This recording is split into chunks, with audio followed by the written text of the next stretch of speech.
तर हा आठवीचा भूगोल आहे. 6 धड्यापासून इम्पॉर्टंट क्वेश्चन टिक करून दिलेला आहे इकडे.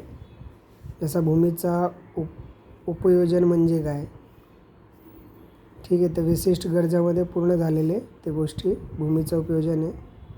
पट्टीक जमीन म्हणजे काय आहे ते पण इथे दिलेलं आहे. ते इम्पॉर्टंट क्वेश्चन टिक केलेलं आहे सगळं. इथे दिलेलं आहे ग्रामीण भूमीचा उपयोजन, शेती का महत्त्वाचे असतं. ते जसं भारतातील ग्रामीण बहुतांश लोक काय करतात, शेती हे मुख्य व्यवसाय आहे, शेतीवर डिपेंड असतात, ठीक आहे. आता भूमीचे उपयोजनावर परिणाम करणारे घटक कुठले कुठले आहेत ते आहे. मग इथे 7/12चं दिलेलं आहे. 7/12चं पण करून घ्यायचं पूर्ण. त्याच्या नगरी भागात ते सार्वजनिक सुविधा क्षेत्र आवश्यक असतो. काय काय भेटतं सुविधा, पोलीस स्टेशन, टपाल, पोलीस ग्राउंड, हे सगळे तर ते दिलेलं आहे इथे प्रश्न उत्तरं.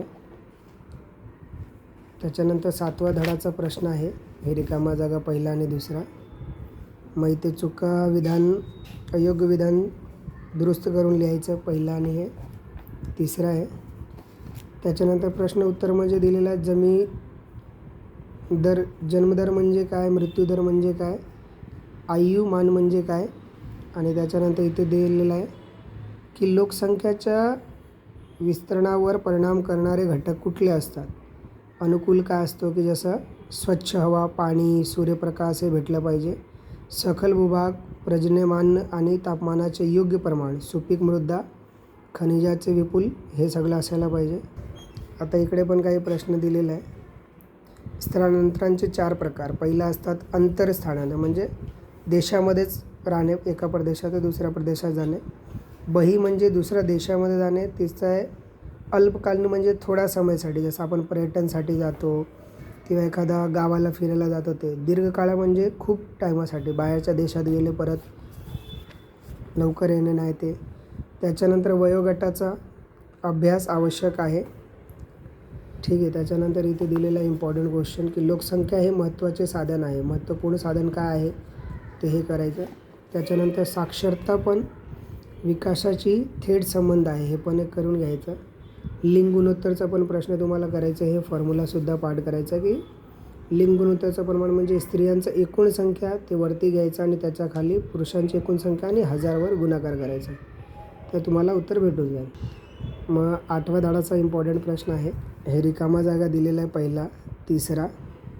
त्याच्यानंतर देशाचे लघु उद्योगचे हे योग्य अयोग्य दिलेलं आहे इकडे, ठीक आहे.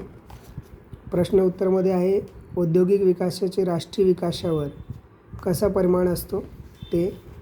त्याच्यानंतर इकडे पण दिलेलं आहे तुम्हाला विकासावर महत्त्वपूर्ण परिणाम करणारे घटक, जसे प्राकृतिक रचना, कच्चा माल, हे सगळं जर नाही भेटलं तर उद्योगधंदे व्यवस्थित होणार नाही.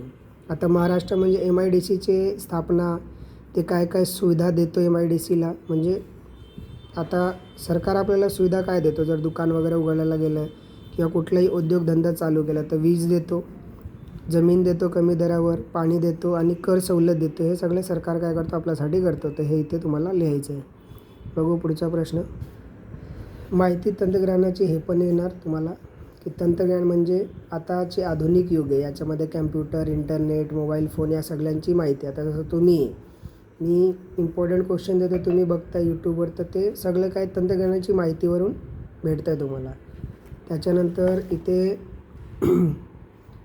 3 तुम्हाला दिलेलं आहे, फरक स्पष्ट करा. 3 मधलं कुठलंही एक करून घ्यायचं व्यवस्थित, ते येणारच.